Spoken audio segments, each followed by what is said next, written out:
On va préparer l'huile de sardine. Voilà.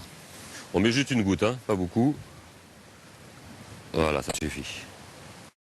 Alors là, on va commencer à malaxer, écraser en fait la chair de sardine avec le sable. En fait, le but c'est d'obtenir une pâte assez homogène. Donc là, je vais rajouter un petit peu de sable par rapport à la consistance. On cherche une consistance qui soit à la fois assez ferme pour pouvoir tenir à l'hameçon et en même temps pas trop ferme pour pouvoir à la moindre touche ferrée et que la pelote en fait va rester au fond. Et c'est cette partie de la pelote qui va rester au fond qui va amorcer, servir d'amorçage au fur et à mesure de la pêche, quoi. Et une fois qu'on a bien écrasé la sardine avec le sable, on va pouvoir rajouter un peu de farine. La farine va servir à lier en fait. Ce qu'on peut rajouter aussi, c'est pas indispensable, mais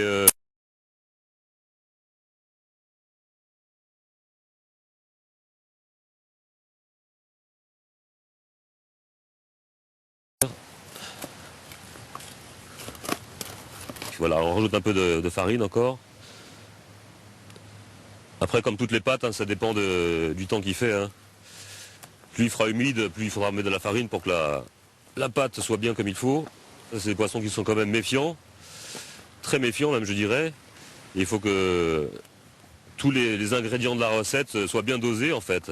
Il faut que tout soit précis pour pouvoir avoir les meilleures chances de son côté, quoi. Et que le poisson ne se doute de rien et que pratiquer une bonne partie de pêche, quoi. C'est pour ça qu'on aime le pêcher aussi, c'est parce que c'est une pêche assez difficile. Et c'est ça qui fait l'intérêt de cette pêche, c'est que c'est un poisson qui est pas facile à prendre, quoi. Surtout pour les beaux spécimens. Les beaux spécimens, c'est rare, à part en pêche de nuit, en bateau, c'est rare de pouvoir les prendre du bord assez facilement, quoi. Là, petite éclaircie là, salvatrice, condition idéale pour la pêche à la pelote. Voilà, on a notre pelote qui est prête pour pouvoir aller pêcher.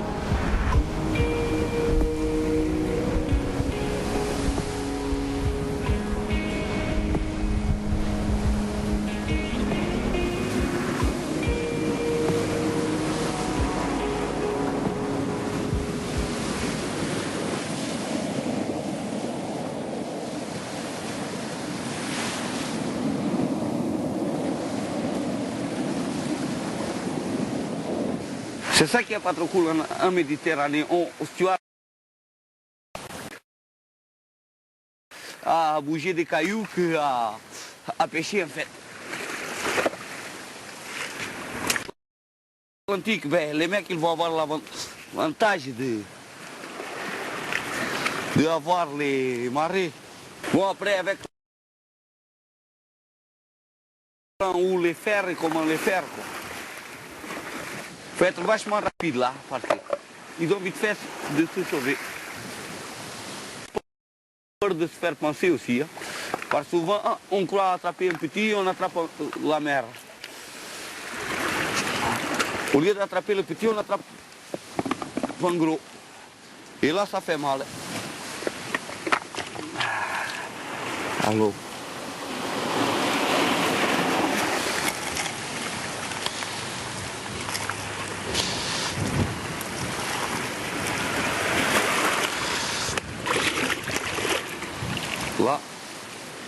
Là, tu sais, c'est très bon à manger ça. C'est pour pêcher le sard pareil, hein. Ça c'est un appât facile à faire. J'aime pas pêcher avec parce que ça tâche les mains. Voilà pourquoi j'aime pas pêcher avec. Bon, moi j'utilise du naturel, hein. Je n'utilise pas des appâts de commerce.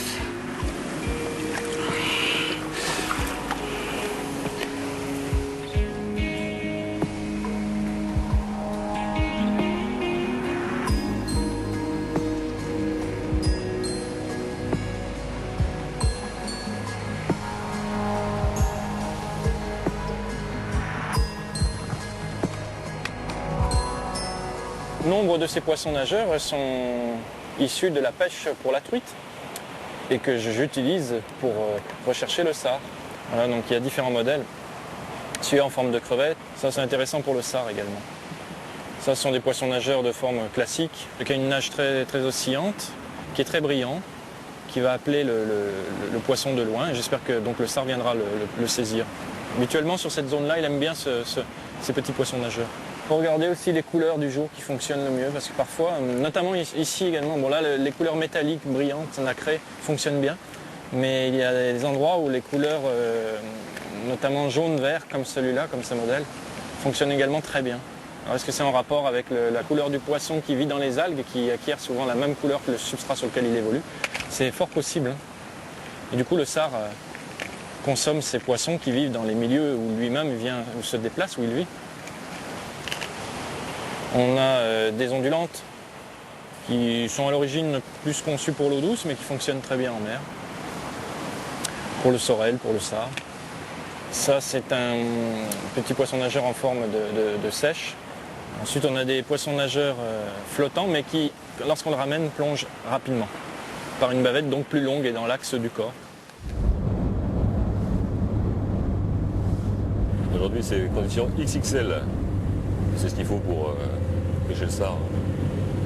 La difficulté, c'est de trouver le spot adéquat pour pouvoir pêcher en toute sécurité et avoir les bonnes conditions de mer pour pouvoir pêcher tranquillement. Il faut trouver le spot qui soit à la fois remuant et un peu abrité, déjà pour la sécurité pour les vagues et puis pour le vent dans la canne aussi. Parce qu'une canne de 6 mètres avec un vent de plus de 100 km/h, c'est difficile à gérer pendant plusieurs heures. On va prospecter celui-là.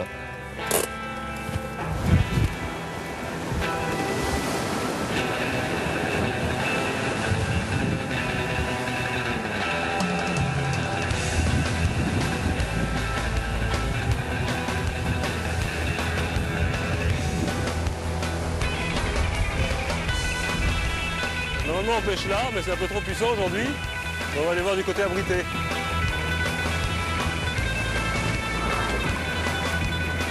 Aujourd'hui, on a des conditions extrêmes, des vents entre 120 et 130 km/h. On va commencer ici et on va faire le tour jusqu'à on puisse aller quoi.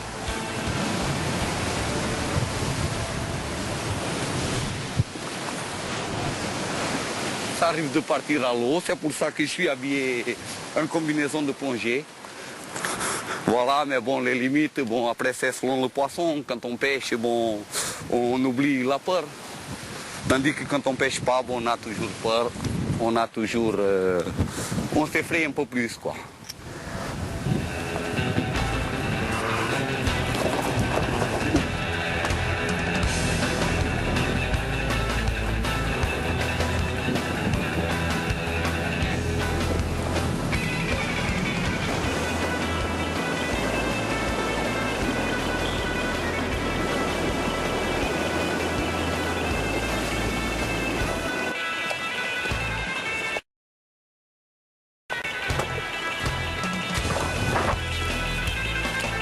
Bon, on va se mouiller les pieds.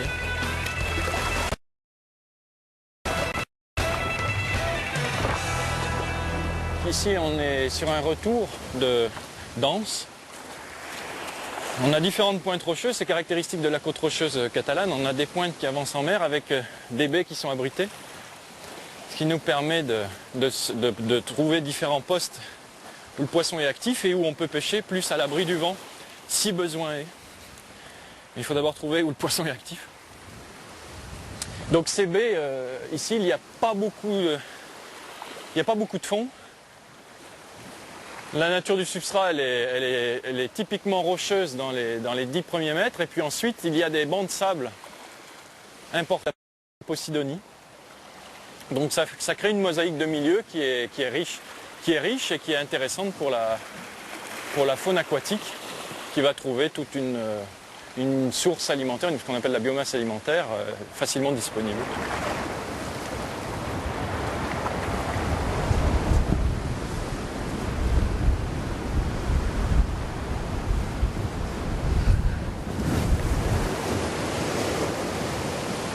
Je vais pêcher là, tu vois, devant là. Pas trop de profondeur, ça brasse assez, je pense. Et pas trop d'algues en suspension non plus. S'il y a des algues en suspension, c'est pêchable, mais enfin, c'est plus délicat pour ressortir la touche. Là, on va procéder au montage de la canne. Canne type bolognaise, assez forte quand même, parce que donc c'est une pêche quand même extrême. Déjà pouvoir atteindre le spot de pêche en ayant un recul assez important, déjà pour la discrétion, parce que même si la mer bouge, avec le sard, c'est un peu comme la truite. Dès qu'il y a une ombre sur l'eau, il la voit et il sera méfiant.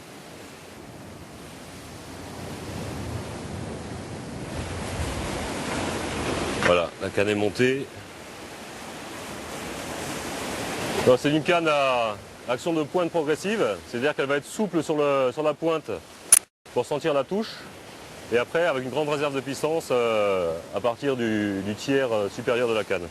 Ça, c'est vraiment un moulinet basique, hein, parce qu'avec la sardine et le sable, étant abrasif, les moulinets ne font pas long feu non plus. Hein. En fait, le moulinet, c'est juste une récupération de fil généralement, et il n'y a pas besoin d'avoir les moulinets de haute facture, quoi.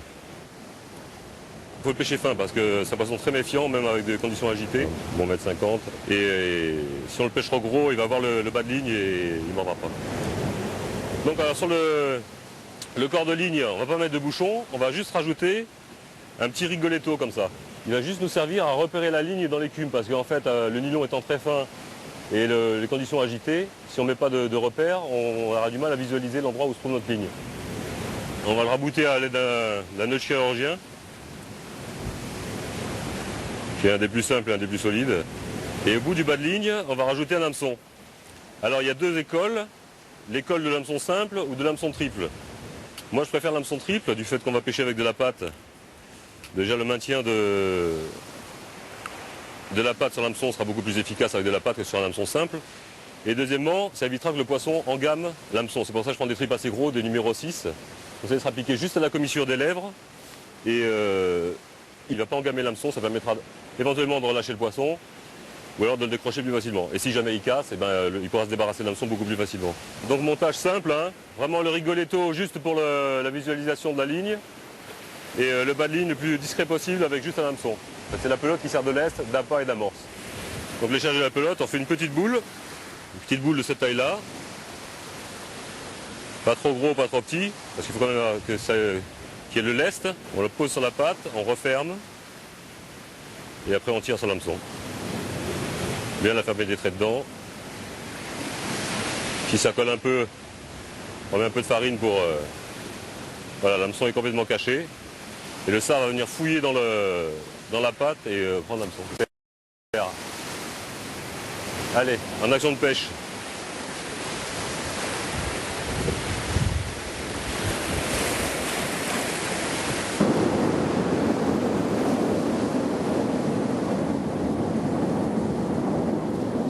Canne, c'est une canne qui fait 5,50 m, action de pointe qui peut soulever jusqu'à 7 kg en poids.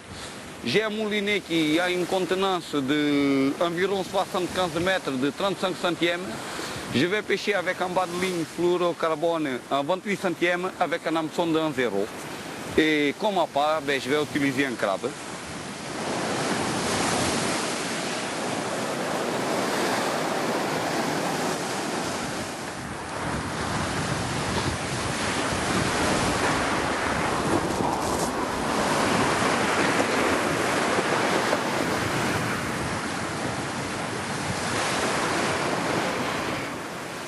Donc là, c'est un micro-jig de 7 grammes. C'est déjà, je dirais, presque du lourd pour du rock fishing pour cette canne. Et je peux pêcher avec ce matériel à partir de 0,5-1 g. On pêche très léger puisqu'en fait, là, c'est une canne de 2 à 6 livres de puissance. On est sur des grammages tellement light, tellement légers, qu'il faut ressentir la nage du leurre. Et pour ça, il faut des cannes très sensibles. Il faut ressentir également la moindre touche, le moindre coup de tête du poisson sur le leurre. Il faut toujours retenir des nœuds résistants et faciles à faire, parce que sinon, on s'énerve plus qu'autre chose. Et puis si c'est pour ne pas prendre du plaisir, c'est plus la peine.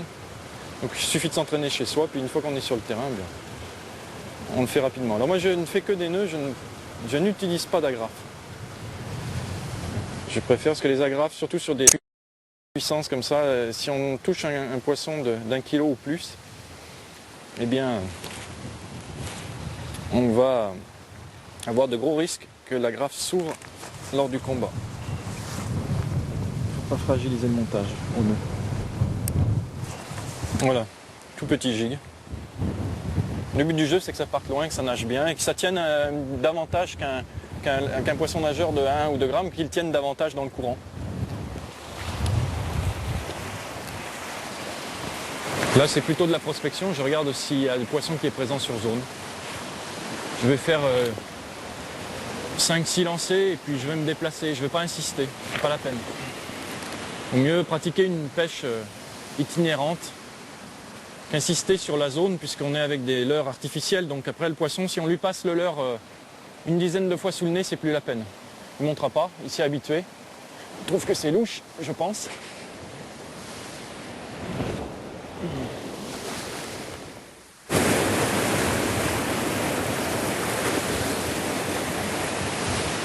Alors ce que je vais faire, je vais juste déposer la pelote, pas la lancer. La déposer, voilà. Laisse partir du fil. Et après, il faut que je prenne contact avec ma pelote. Voilà, j'ai juste rigoletto au-dessus de l'eau. Envoyer ma ligne. Essayer de maintenir la canne malgré le vent. Et tenir la pelote en tension, en fait, juste au-dessus du fond. Et attendre la touche. Voilà, la difficulté, c'est de tenir la pelote en suspension sans tirer sur le fil, malgré le vent dans la canne.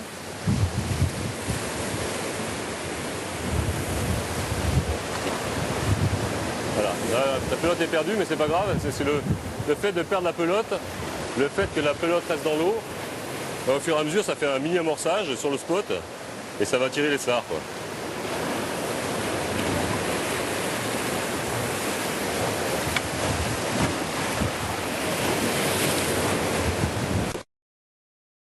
Le sard est au bord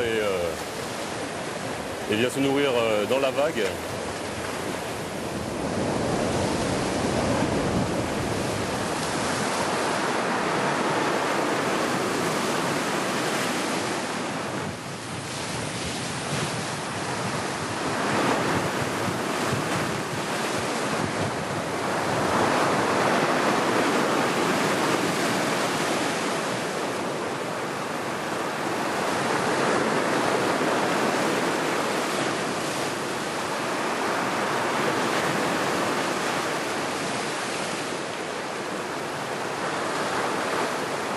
Comme vous pouvez voir, je donne du fil et j'essaie de faire dériver au maximum mon appât. J'essaie de me cacher au maximum, que le poisson ne me voie pas. Malgré le gros temps, mais le poisson il peut toujours me voir et ce n'est pas bon.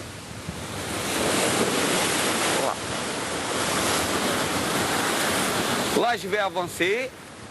Vu que la pêche que je pratique, on fait tous les trous en cherchant le poisson.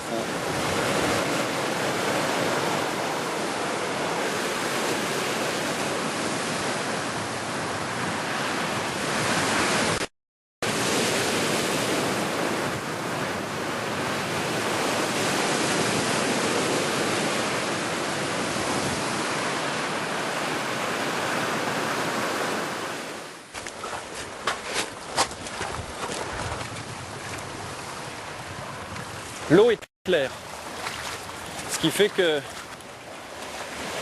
les approches en pêche du bord doivent être très discrètes. Parce que le poisson nous voit de loin. Un peu comme si on pêchait dans un aquarium.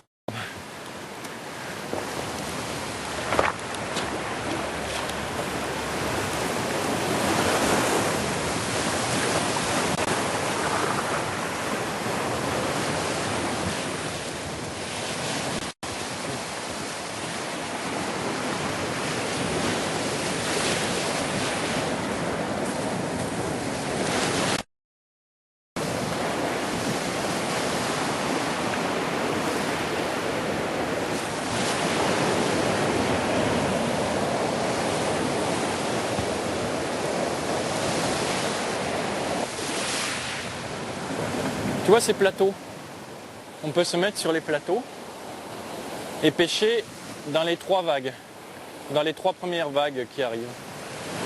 Et là c'est bon parce que le sard, d'ailleurs tous les carnassiers, les sards, les loups, viennent chasser dans la vague, ils viennent voir ce que la vague arrache du substrat.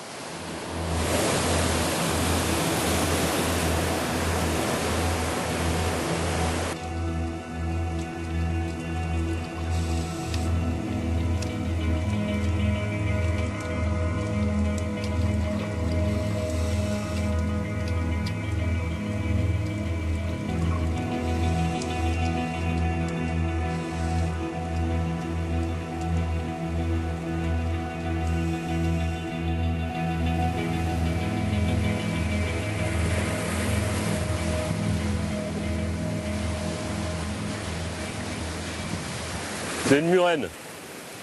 Ça attire aussi les murènes, la sardine.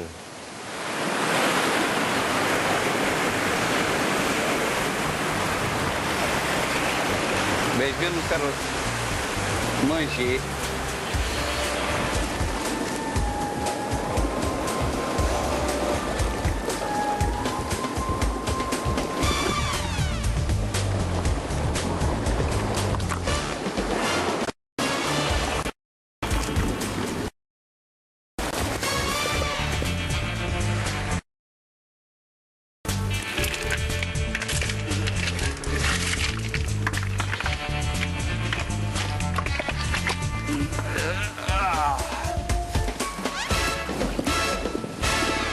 C'est ça qui est embêtant hein, dans cette pêche, c'est qu'on passe plus de temps à chercher des appâts qu'à... Mais bon, c'est vachement amusant.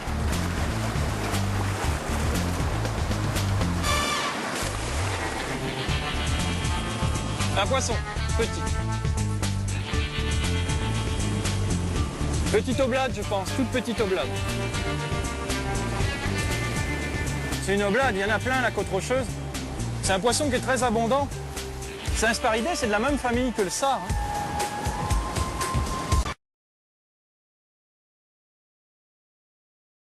Hein. Ça, c'est un bon poste parce que c'est blanc, il y a le retour de courant et les vagues qui viennent brasser la zone, c'est très oxygéné. Là, c'est un bon poste. Avec de l'eau, c'est un tombant abrupt. C'est un bon poste ici.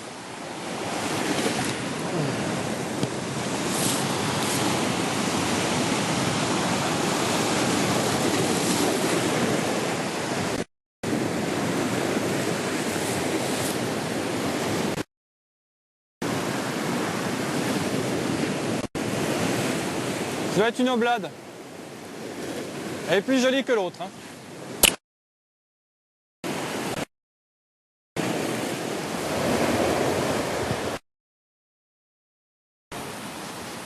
Elles sont piquées du bout de la gueule. L'oblade, souvent, elle est derrière le sard. Le sard, il est plus fort et l'oblade, elle est davantage dans la pleine eau. C'est un sparidé qu'on rencontre en pleine eau, qu'on rencontre au bord de la roche. L'oblade, elle est beaucoup plus opportuniste que le sard. Le sard, il n'a pas son pareil pour déboîter un hameçon sans se faire prendre. C'est un poisson extrêmement malin et qui est très difficile à leurrer.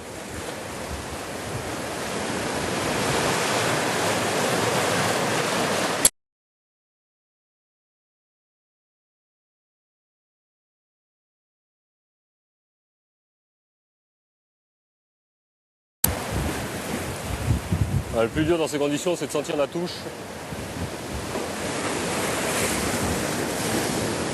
Ah, ça y en a un là. Un petit. Un tout petit. C'est pas des gros.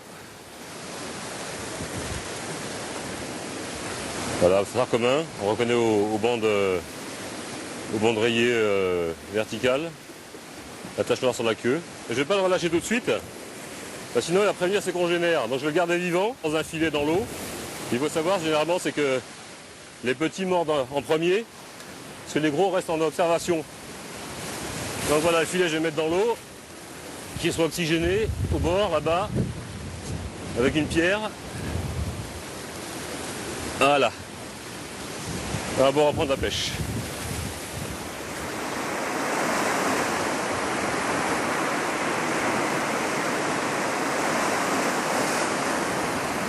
Ah, joli.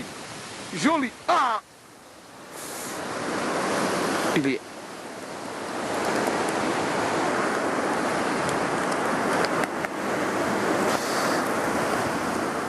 C'est une touche plus technique qu'avec d'autres appâts. C'est-à-dire que comme c'est un appât dur, il prend le crabe dans la bouche, il s'en va avec, mais il n'avale pas tout de suite. Il avale à la deuxième touche.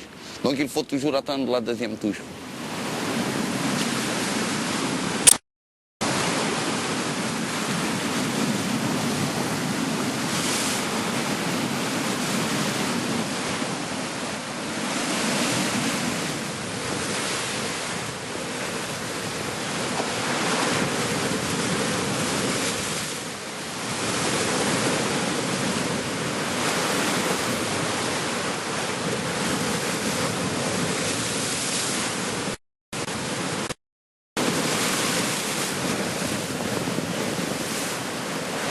poisson noble.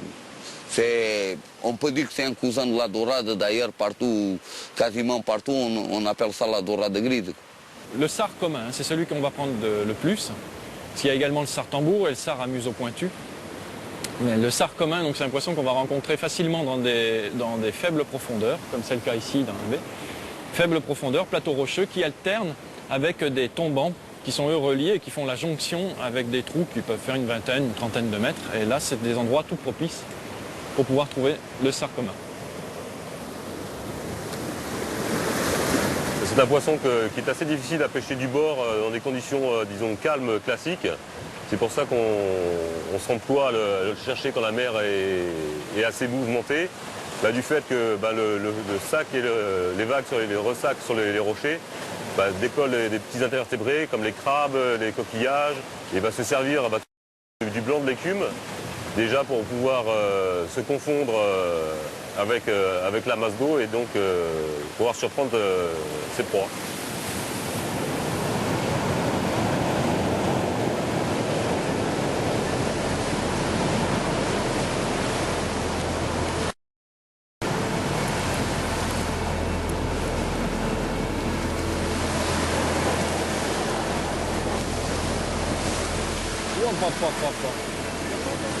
Parce que là, ça monte haut. Les postes de pêche sont recouverts. C'est recouvert. Là, c'est trop dense. Si je prends un poisson, c'est trop léger. Je vais prendre... Je pourrais pas, ça sert à rien. Je peux même pas m'approcher. Vu qu'il a un peu plus de mer, je me couvre.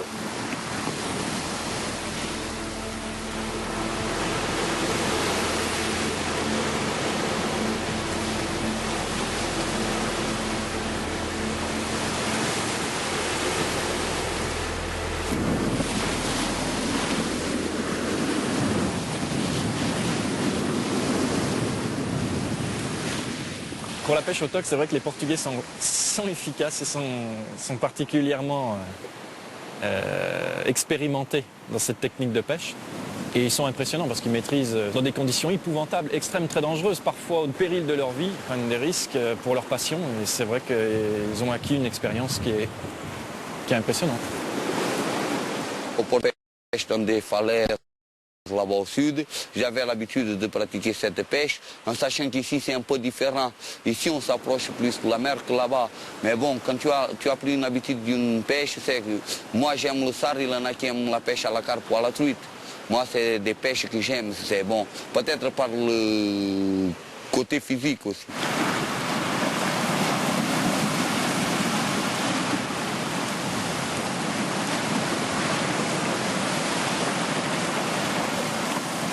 Je cherche toujours les coins où ça bouge. Parfois, je les évite aussi. On a une moyenne et après, il vient une grosse. Donc, si on ne les compte pas bien, on risque de se faire mal. Mais après, ça, c'est des choses que c'est inexplicable, qui viennent naturellement, qui viennent avec l'expérience.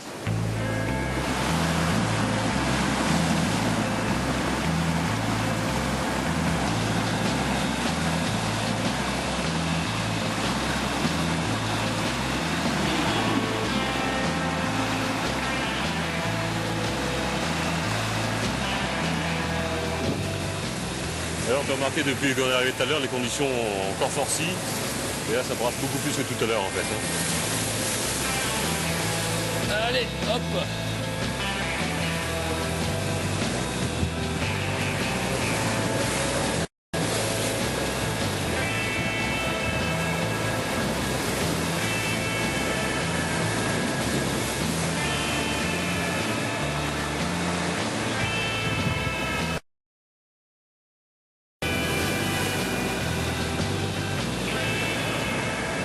Entre la flotte et les vagues et le maniement de la canne, c'est sportif, hein, c'est musclé. Hein. Alors, j'en mets de la farine parce que là j'ai pris une vague dans ma pelote, donc elle est complètement détrempée. Ce que je vais faire, je vais rajouter un peu de farine pour la redurcir, quoi. Le problème c'est que au bord, les vagues comme ça, on a du mal à les contrôler. Hein. Bon, généralement je mets le torchon au-dessus pour éviter que les vagues mouillent l'amorce, mais là c'est tellement démonté que Allez, on y retourne. Moi j'ai appris cette pêche grâce à Serge Rotolo. C'était un très grand pêcheur à la pelote, qui était d'origine marocaine et qui a appris cette pêche de par son père, quoi. Et c'est une pêche qui est très pratiquée au Maroc. Déjà parce que le Maroc a une grande population de sparidés, c'est-à-dire sard, dorade, royale, pagre. Et donc c'est très employé comme pêche sur les côtes marocaines. Bien qu'à la base ce soit une pêche qui soit originaire du Portugal. C'est les Portugais qui ont inventé cette pêche. Et du fait de la proximité donc avec le détroit de Gibraltar, ils l'ont adopté et mis en place chez eux, quoi. C'était vraiment une pêche traditionnelle et donc, qui servait essentiellement à l'alimentation des Marocains. Eux, c'était pas à la base pour le côté sportif de la pêche, mais plutôt pour le côté efficacité de la technique qui leur permettait donc de prendre des captures pour pouvoir les vendre sur le marché après, quoi.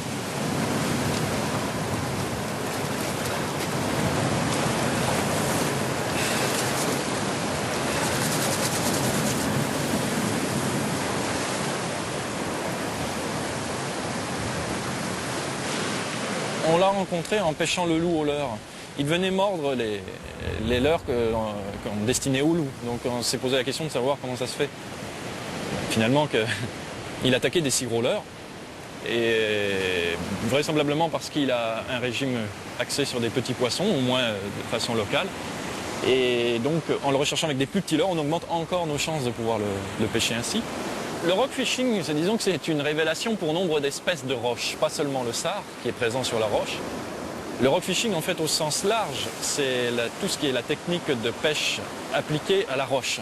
Mais dans le sens plus strict, tel qu'il fut développé par les Japonais, ce sont des pêches fines, de 2 à 6 livres de puissance de ligne, c'est très peu, hein. Il faut imaginer que c'est une résistance de à peine 1 kg, même pas, moins d'1 kg au frein jusqu'à justement 1 kg, 1,5 kg. Et on est sur des tout petits leurres, donc là on est sur une pêche très spécialisée. Et bien on s'est rendu compte qu'avec le rock fishing, à plus juste titre, la recherche du sard était particulièrement intéressante parce qu'on était sur des petits leurres et donc ils mordaient plus facilement.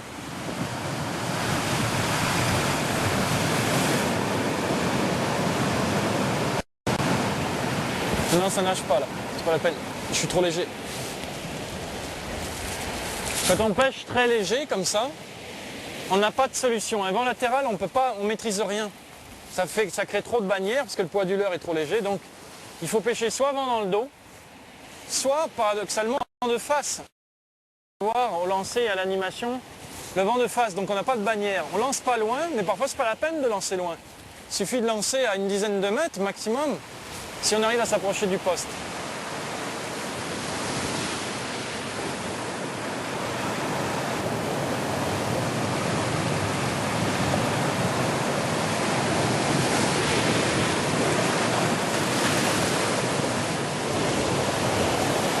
Voilà, là le leurre il est dans l'écume, donc on donne des petits coups de sion juste pour le faire nager au bord. Il faut toujours attendre avant de remonter.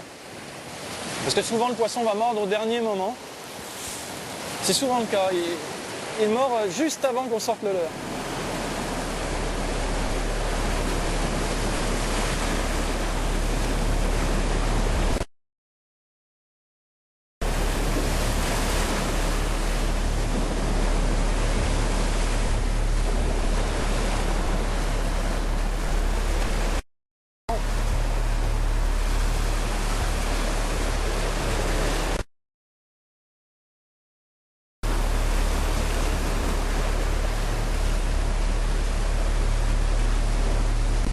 Toujours des petites oblades, hein, toujours la même sparidée.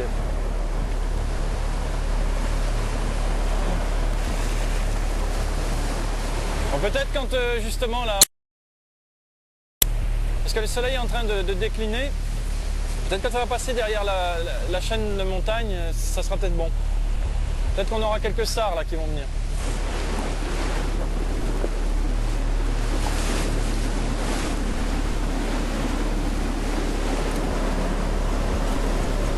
Il est convenable de changer souvent les balines, surtout qu'on pêche dans une côte rocheuse, donc souvent les balines flottent. Et après, quand on a une belle pièce, ben, on casse.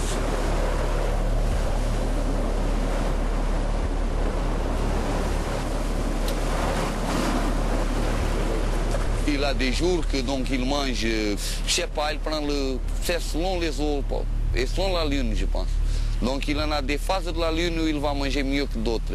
Et il en a des phases de la lune où les eaux sont plus claires que d'autres. Et après, c'est selon la force du vent aussi. C'est sûr, si tu as 40 km/h, tu auras des vagues de 30 à 40 cm de creux. Là, aujourd'hui, on a je sais pas combien de mètres.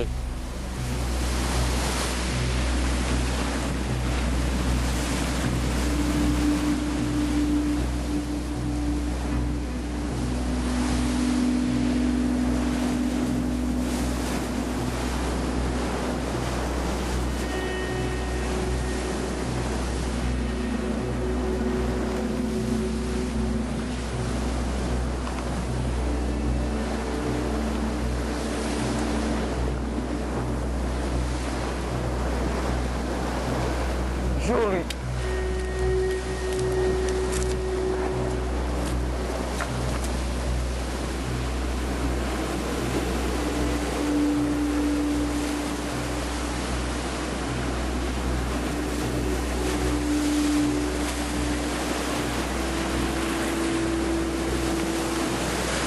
Il faut savoir que plus on va où ça bouge, plus on a de chance de faire un gros poisson.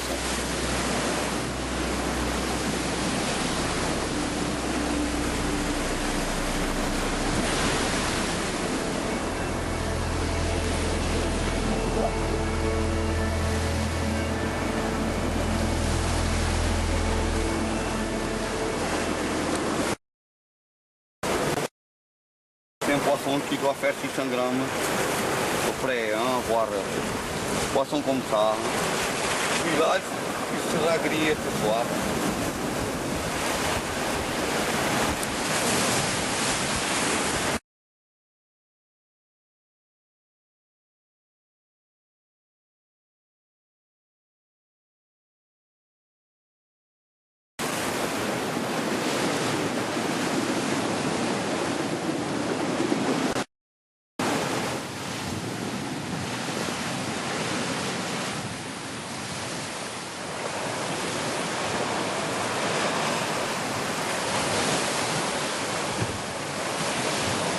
Bien, donc là on pêche, on est sur une pêche très technique, puisqu'on est sur une pêche avec un leurre coulant qui va évoluer entre 20 cm maximum dans les trous.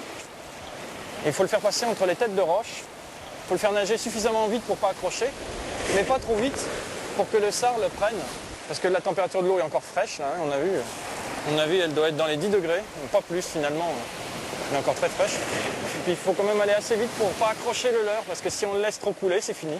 Donc il faut bien connaître la zone et puis bien connaître la profondeur de nage de son poisson nageur, de son leurre.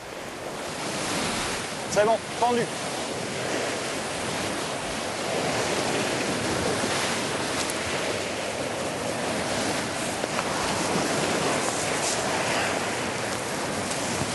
Et voilà. Voilà le sard commun. On est légèrement bleuté, c'est des sards de roche comme ça là, mais avec autre chose sont très beaux. Il a le front bien noir.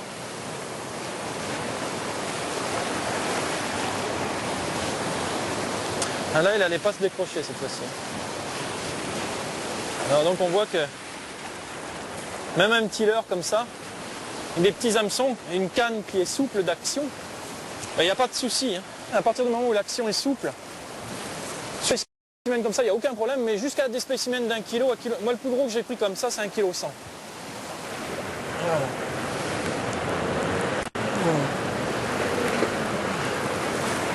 Voilà. Voilà, c'est parti.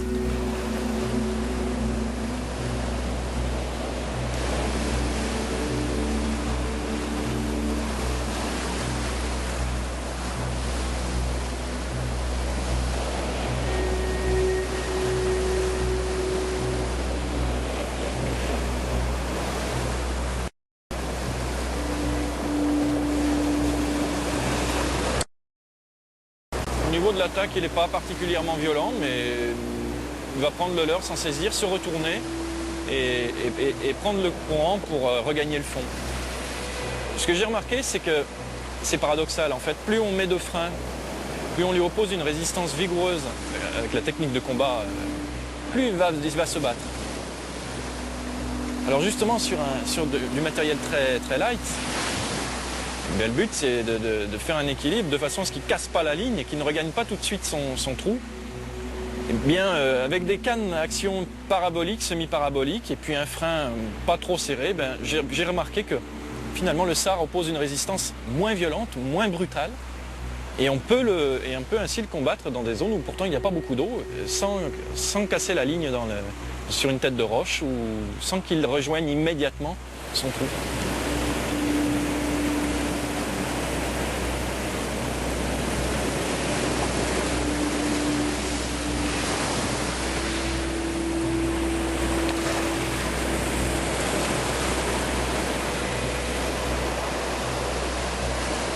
Allez, terminé. Fini.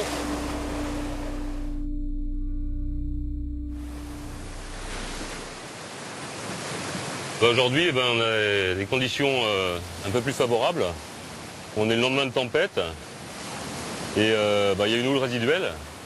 Donc c'est déjà mieux que la pluie et le vent qui souffle trop fort. Et par contre, il faut faire attention quand même au niveau sécurité parce que pendant la houle résiduelle, il y a quand même de très très grosses vagues qui déferlent. Donc toujours surveiller d'un œil la mer pour une raison de sécurité, ne pas se faire emporter.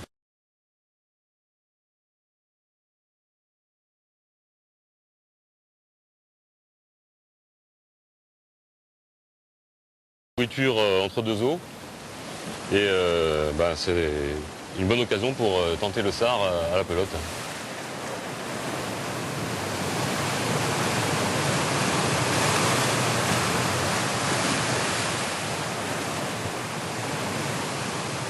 Quand il y a des petits qui déniappent facilement la pelote et qu'on n'arrive pas bien à les sentir, on récupère les têtes ou les morceaux de filet et on accroche à l'hameçon en plus de la pelote.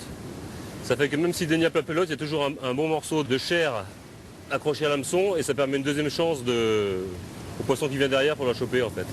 Et les jours difficiles, le reste des têtes, on les écrase, on peut les jeter à la mer pour pouvoir amorcer quoi en fait.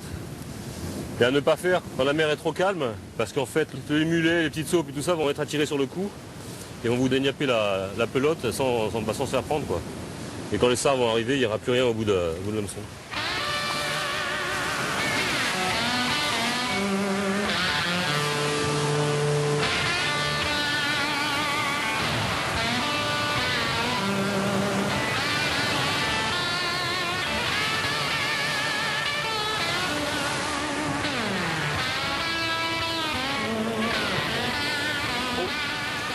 Ça c'est beau ça. Belle pièce.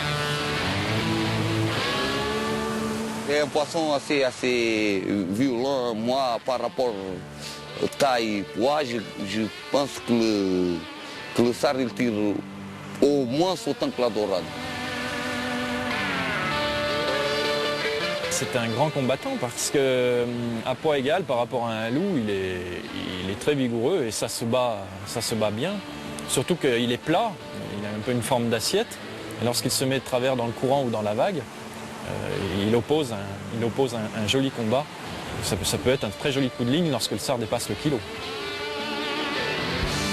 Mettre de la vague pour les ramener au bord, parce que je ne peux pas les soulever avec la canne, ils risqueraient de casser. Donc je vais mettre du ressac pour pouvoir l'amener sur le bord et l'échouer en fait.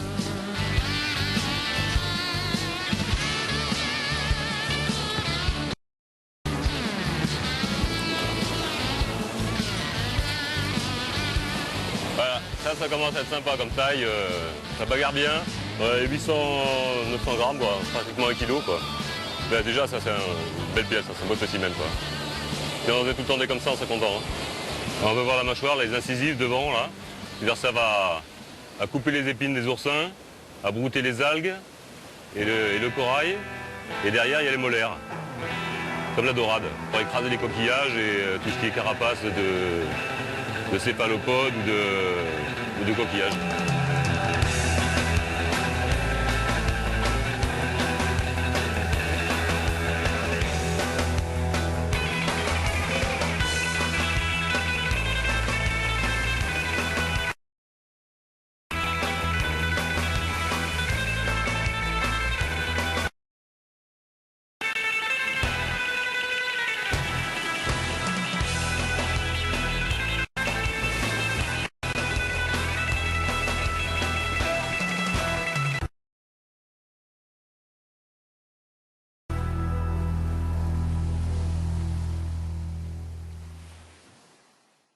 Bravo, jolie bécasse monsieur.